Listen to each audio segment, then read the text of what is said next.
you can even watch back. Giving players all the props or put them on blast. We don't give no hot takes, only talk facts. We're giving all our devotion, riding high on this wave of emotion. Going all out, yeah, cause this is our time.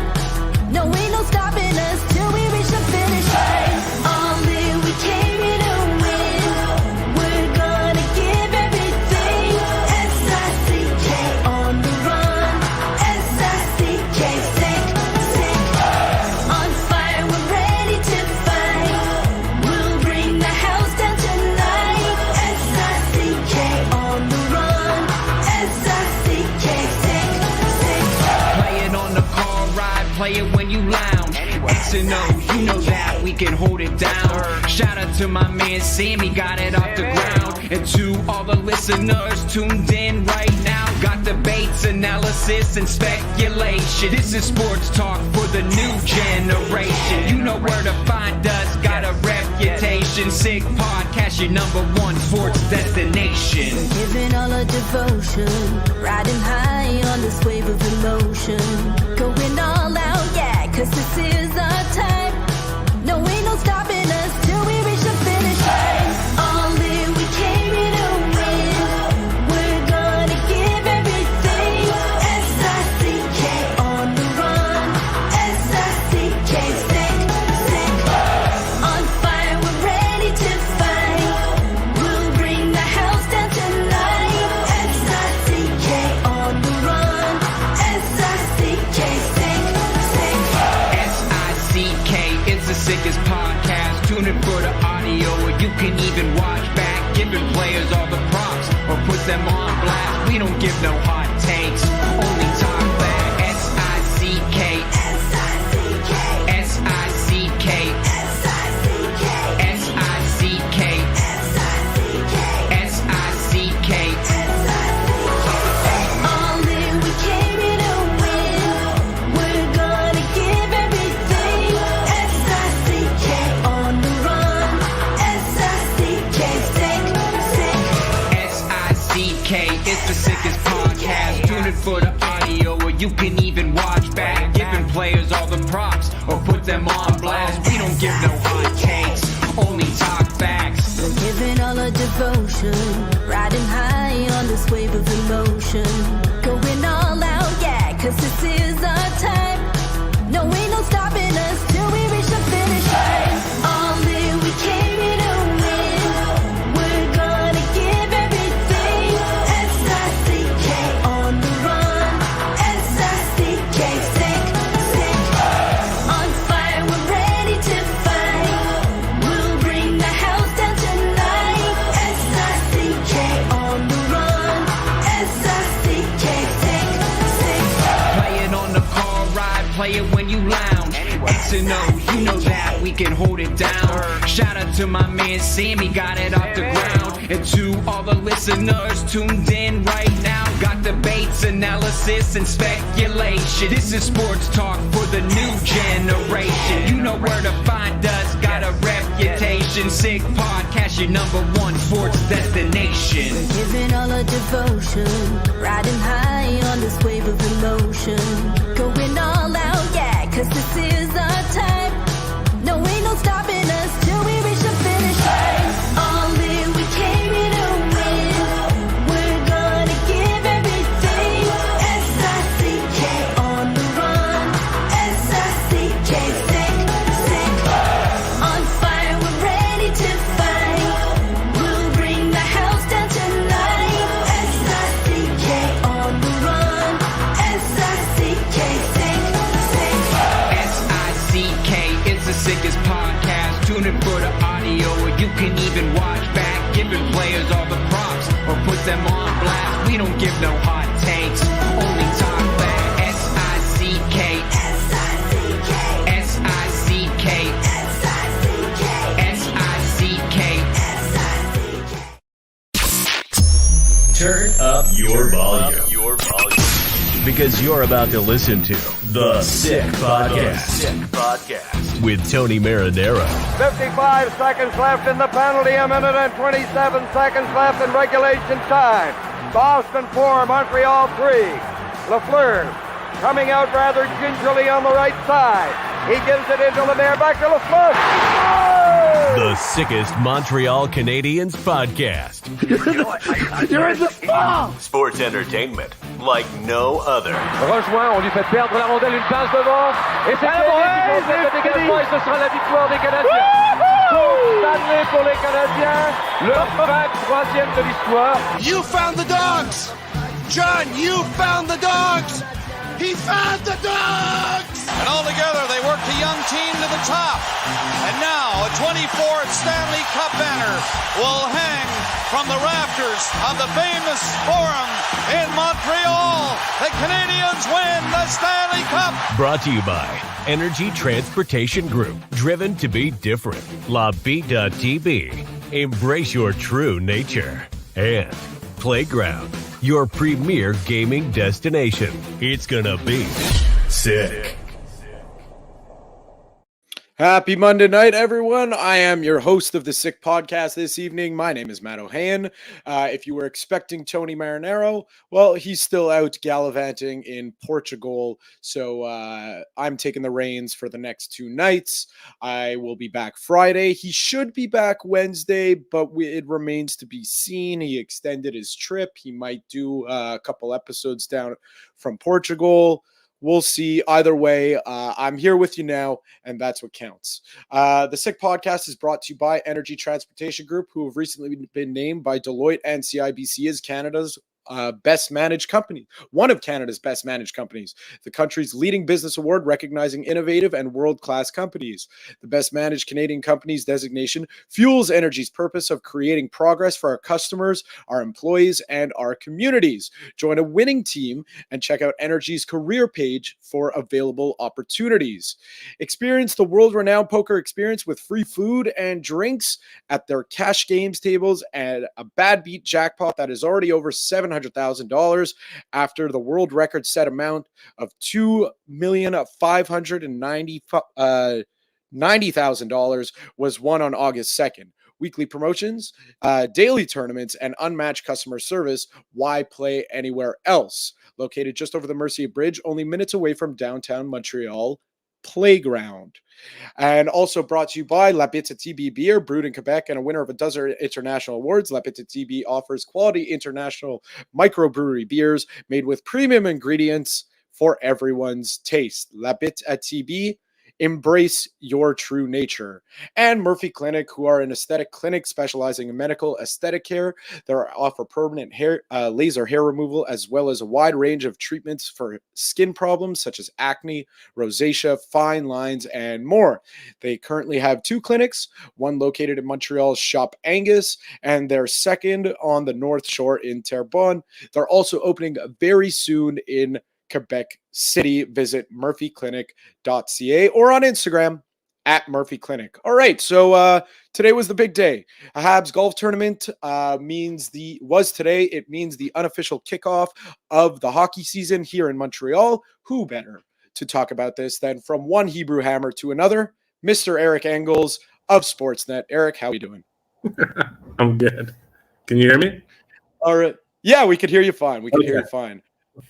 So thanks for joining us. Well, first of all, I'm glad that the weather stayed good for you guys. You didn't have to, be out there in 45-degree weather. It was a nice 20 degrees. So tell me, what was let's just talk vibes for a second. What were the vibes like amongst the players, the Canadiens brass over at the tournament? I mean, this is the 16th time I've done the Canadiens Golf Tournament. I actually should say 15 because last year was a wedding. I was at a wedding in Sonoma. Which was a lot more pleasurable than actually being at the Canadiens Golf Tournament. Probably for me, but also for them too. They didn't have to answer all my questions. But they're always the same. Everybody's upbeat, excited.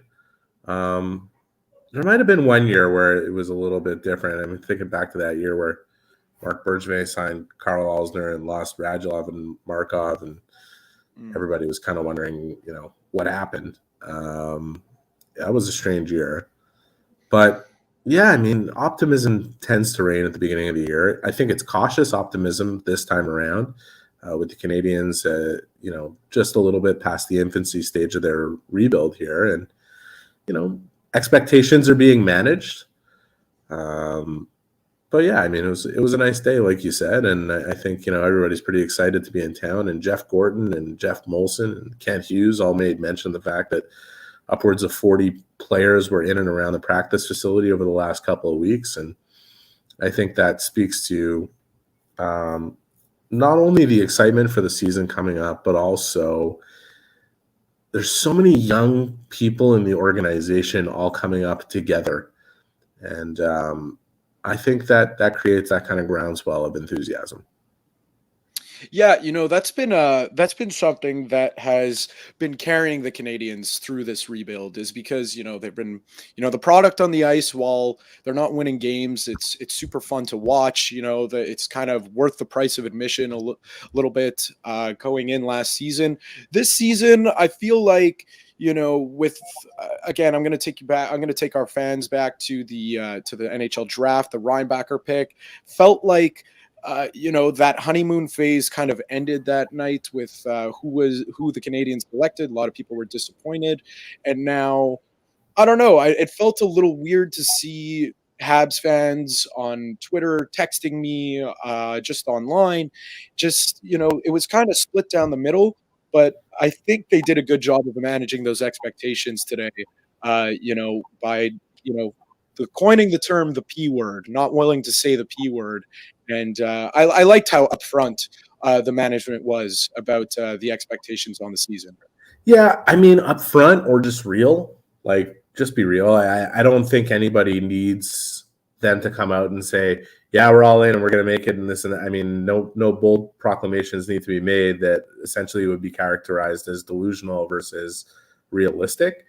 Would they love to make them, despite what some people might think? Because they probably think that they'd like another elite talent towards the top of the draft to continue building out what they're doing.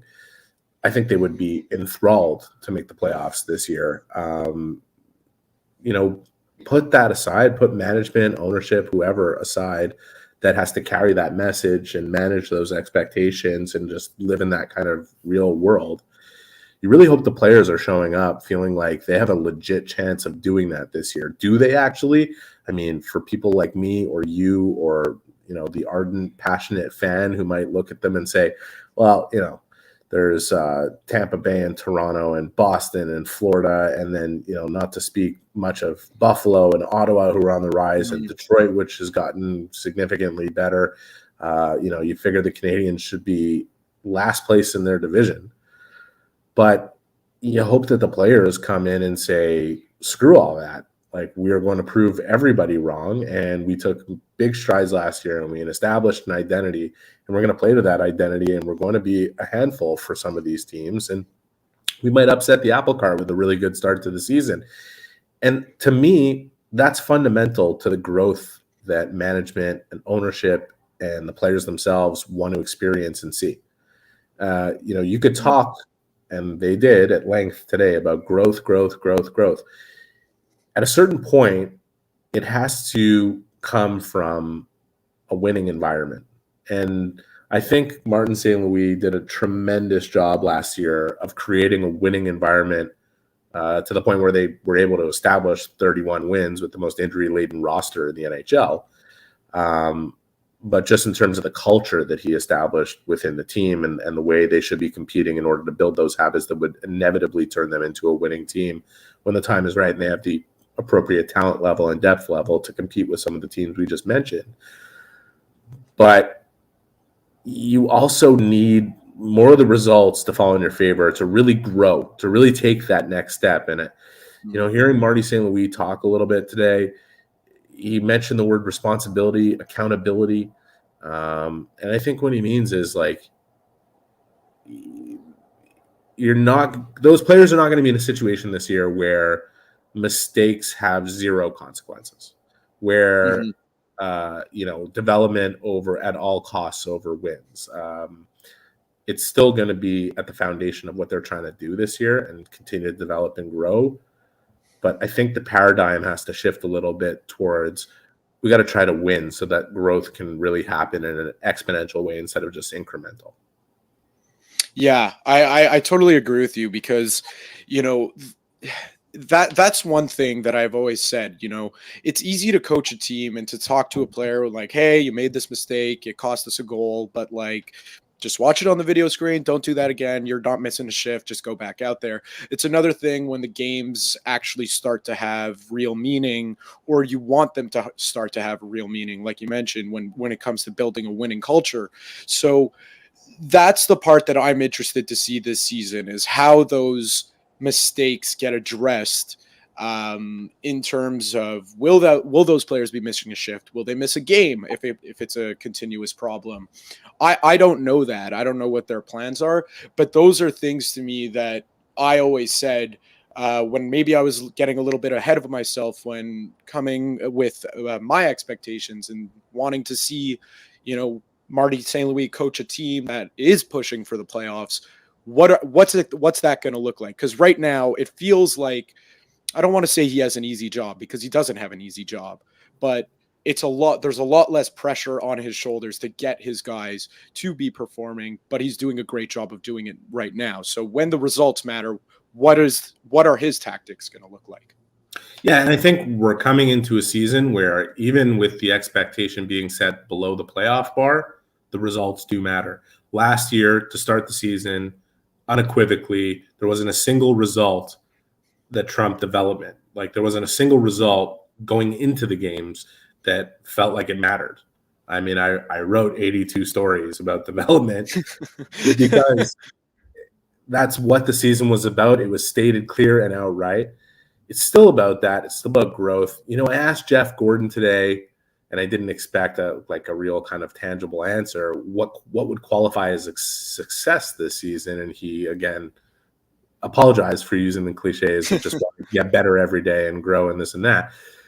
I think if he were to answer that question, if Kent Hughes were asking him, or they were having a personal discussion about what they want to see from their team this year, I think they want to be competitive for as long as possible. I think they want to be in the picture and in and around that playoff picture for as long as possible, as evidence of the growth that they experienced last season, and as evidence that they can build on that growth and continue to build towards what's going to be a sustainable, successful team in Montreal.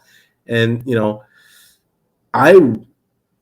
I'm still a few weeks out from having to put out my preseason predictions of, where I see the Canadiens and everybody else in the league for that matter. But I could tell you right now, success, I think, for this team would be playing meaningful games all the way up to pretty close to the deadline, pretty close to the trade deadline, continuing to be in meaningful games, whether it means that they're 6 points out of the playoff picture come deadline, or they're 4 points out, or they're 2 points ahead of the last team, or whatever it is.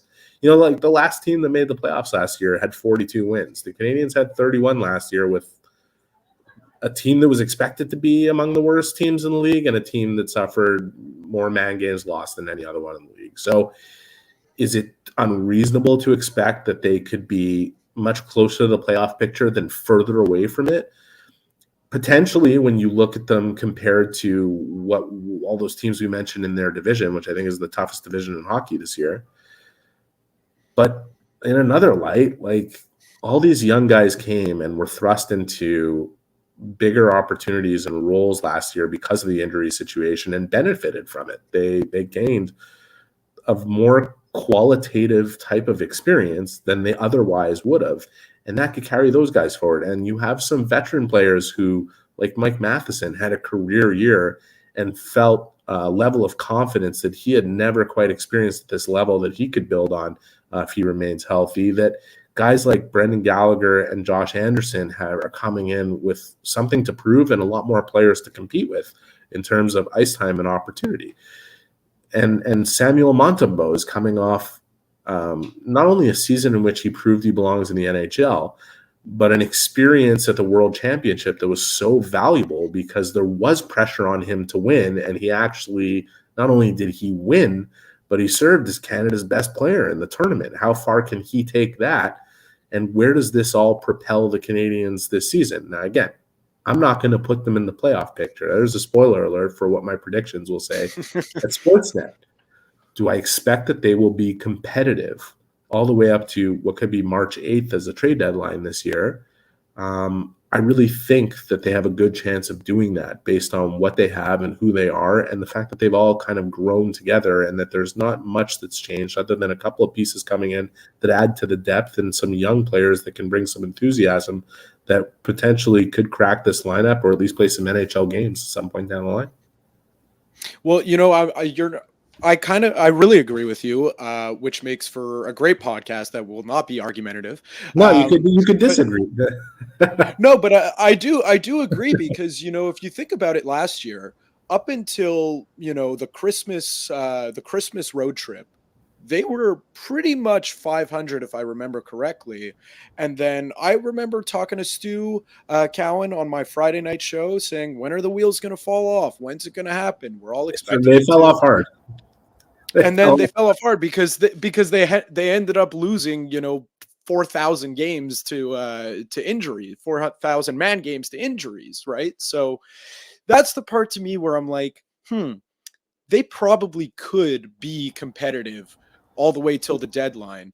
To me, it's a lot at that point. Like, okay, they're competitive until the deadline. Let's say they're 6 points out. Where does Kent Hughes? That's what makes Kent Hughes' job difficult, because you don't want to pull the rug from under them if they are competitive, right?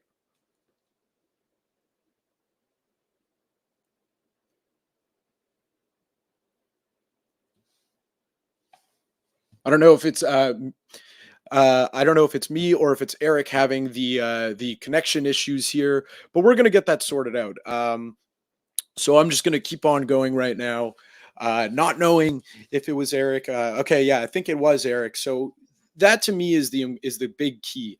If we run with Eric's scenario of 4 or 5 points out of the playoffs come playoff time, is that what does Kent Hughes do then? You gotta kind of throw your team a bone at that point, because they're playing super well. We have Eric back, I see, so that's good news. Eric, where did I lose you? Something, I think what you had said is that, if for whatever reason they do achieve that goal of being competitive up until the deadline and are in and around the playoff picture, that you wouldn't want to see Kent Hughes pull the rug out from underneath them. At the end of the day, that's where his job becomes difficult. At the end of the day, maybe it becomes difficult, but he's committed to doing it the right way. He's committed to doing it the right way. And if a deal comes along for a player on his roster, that ultimately deals get made because a player is more valuable on the market than he is to the roster. So say they're 6 points out and coming into the trade deadline or the week of the trade deadline, and they notch a win, and all of a sudden they're 4 points out, and they've got games in hand on some of the teams, and the team is calling on David Savard. Well, the offer is going to have to be pretty good, right? Like the offer is going to have to be pretty good. He's, Kent Hughes is not in a position where it's necessary for him to trade David Savard, who still has 1 year left on his contract beyond this one. It's not like it'll be the last opportunity. So could the market bear something that would be more valuable than the value that player would bring to the team? I'm using David Savard as an example. Right. I don't want to blow up into some sort of trade rumor that I read on some stupid site, but I'm just, I'm making the point. Like, he will do what's in the best interest of the Canadiens long term, and the plan that they've built to be successful over a long period of time and contending year over year. Yeah. Again, agreed there. It's tough, because I feel like, I forget if it was last year even, where kind of the team was playing super well up until the deadline, passing expectations. And then it kind of feels like if you want to keep that winning culture alive and well and keep building on that, you got to sort of throw your team a bone, right? I feel like that was done in the past few years. It's a question of where you are. Like, it's a question of where you are. And also, Matt, like, the Canadiens management, as you saw today and as you've seen since they've taken over, have been extremely transparent about their patience level and their desire in terms of what they're trying to build not just externally, though. They are absolutely transparent internally. Everybody knows what the plan is, and everybody is kept abreast of the situation as they go along. As you hear, players that have gotten traded have been kept in the know in terms of where they stand on a market and what their situation is, all the way along up until the point where the trigger gets pulled. At the end of the day, these guys are pros. They have to deal with the reality that they face on a daily basis and in those situations, and they know how to handle it. And running the organization in such a way helps them digest it. Do I think that if for whatever reason the Canadiens are right there, that Kent Hughes is all of a sudden just going to start picking players off the roster left, right, and center? Not really. Like there's no urgency, like I said, in most of the cases. So it all becomes a question of value. How much more valuable is that player to the team than he is on the market? And if the answer is reversed, that's when you could see a situation where a player gets traded even in spite of where the team stands. And that's okay, because at the end of the day, the expectations have been properly set like they were today during the golf tournament. And they have been properly set all the way through in terms of the plan, and not just externally, like I said, internally as well. And they want these guys pushing as hard as possible. And I think it's funny, even last year where we knew that kind of results were inconsequential. I think people from the outside looking in would have assumed like Kent Hughes was celebrating losses like touchdown celebrations. And I remember seeing him around Christmas time, and he was really upset to see what was happening. And I remember him using a line that, the type of losing that they were doing game over game in a kind of a discouraging moment wasn't good for anybody's development. So it's funny what perception is versus reality sometimes. And it'll be interesting to follow along this season, because they're not just looking to do what they did last year. You heard Kent say himself, we're not coming in here with it that we're missing the playoffs as a given. Like we're aiming higher. And I'm curious as anyone to see what that produces on a daily basis in Montreal, because when you have a team with a bunch of young players in that kind of nucleus core of 22 to 25 years old, there's a lot of belief internally, despite what we know about them versus their competition. So I can't wait to see it all unfold. It's coming up pretty soon. Yeah, and I feel like that changed a lot from last year, because now people are aware of that it factor of the internally kind of, we're going to still compete till the bitter end, because I feel like last year nobody was expecting them to have like a single win, or that's a bit of an exaggeration, or have like 3 wins by the end of October. And lo and behold, they started off the season pretty well and were 500 basically all the way through November. So I'm really excited to see this team, because, last season it felt like it flew by because of just the way that they were talking about each other, the players were, and, just the compete level in the organization, and that they did fight till the bitter end. And I feel like there's going to be way more of that this year, because it just feels like to me, there's never a guy, or it's very rare that there is a guy on the team that you said he didn't play. Like he really didn't give it 100% that night. I feel like all those pieces are gone, and there's no doubt on the compete on anyone's of anyone's compete level on this roster. Well, I think that where you might see a bit of where that might become sustainable this year from like year to year is that the depth within the system is a little stronger. It's a little stronger kind of all over the roster. There are some young players that legitimately can make a push to play games with this team this year, whether they start with the Canadiens or not. And there are players, I mean, that whole defensive situation and all those young guys are really fighting to be in the lineup every night. Like they have 8-9 guys who can play, and have proven they can play in the league. What's happening in net with 4 goaltenders there, and we'll see how that gets sorted out, because we know there won't be 4 by the time this whole thing starts up, that whether or not one of them or 2 of them get lost to waivers or traded or whatever it is, that's a competition right away, right off the bat at a camp. And up front, New Hook comes in. They took a flyer on Lias Anderson. You got Emil Heineman, who had a really great camp and had some injury issues coming in. Ty Smolanek, eligible to come out of college and participate now, and Owen Beck, who signed to a professional deal. Who knows where he'll end up this year? But I'm based on what he looked like at last year's camp. Like, this guy is a professional hockey player. He is pro habits.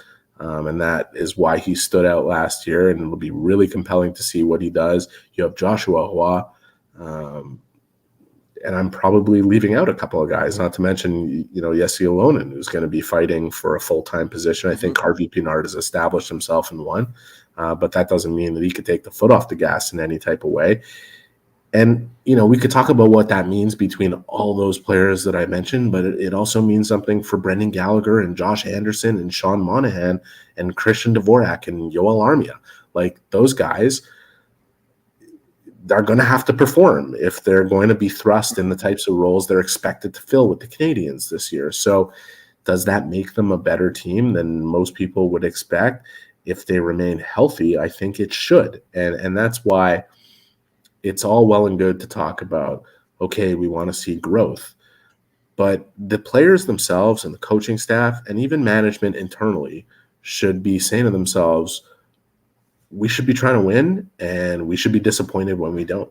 And that is going to stimulate the type of growth you really want to see. That was kind of the argument that I made in my column today. And it was good to hear Cole Caulfield say we want to win every game. When I was talking to him informally, it was good to hear Josh Anderson kind of echo that sentiment about being in the win column. And these guys, you can call them foolish or delusional or whatever it is, they believe they can do it. And I think we've seen teams surprise in the past. I'm not suggesting the Canadiens are going to. Again, I said that they're probably going to miss the playoffs, and I will predict that they will. Could I end up being wrong on that? It's possible. Yeah, it is possible. And one of those teams that surprised last year, look no further than the Seattle Kraken. They weren't looking too hot after their inaugural season, and then they thrusted themselves into the playoffs last year. So anything could happen. The NHL is wild in terms of that. It's way more volatile than the NFL, especially with 82 games. So let's shift gears just a little bit before I let you go. And we appreciate you joining us on this Monday night. Is the other piece of big news when it came to individual player, which was Mike Matheson getting the A. I really like that move. I spoke about it a couple weeks ago. With a beat writer off of Eyes on the Prize. I said it's really important for there to be. I mean, he's not French Canadian, but he is a Gud chez nous. He is born in Kirkland, so I think it's important to see homegrown players on this roster having big roles, being impactful players on the team, and we have one now in Mike Matheson. A little bit of a symbolic move, but I think it means a lot. I don't think it's got anything to do with the fact that he's from here or this or that. I think it has a lot to do with the pride that he displayed in being from here and the way he played. He was elite last year. Yeah.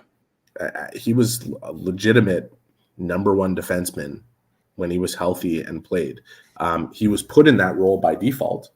The fact that he took it and ran with it and kind of fulfilled a promise that he showed to be drafted as high as he was going all the way back to Florida, and it took him this long to get there, is a great example. And there's a couple of them on this team. You want to look at Montembeault or whatever it is, of how long it actually takes to develop and become the type of player, and what kind of opportunity it requires to be given in order to get to your best self. And I think, Mike is very deserving of the honor that was bestowed upon him to become an alternate captain for this team, because he's very even keel. He's very level-headed. He is a leader on a blue line. I think part of the reason he fits well with the kind of paradigm that the Canadiens have created is because at 29 years old, he's not that far off from the core age group of the team, and yet he's still a bridge from the veteran leaders to that core. And, you know, from a performance level, you want a guy who leads by example like Suzuki does. Matheson is certainly doing that on a blue line chock full of young players. So, you know, good for him. The fact that he believes, and some of the comments he made to me last year and talking to him, he was easily one of my favorite people to talk to in that room just because of the profoundness of his thought. He believes he can be better. He believes that he can be better than he displayed last year, that he can build on what he did. And I wouldn't put that past him, knowing what his skill set is. He is an absolutely elite skater. He is a point producer who thrusts in the opportunity to run a power play, thrived. And he is much better defensively than we saw over his first 7 or so years in the NHL.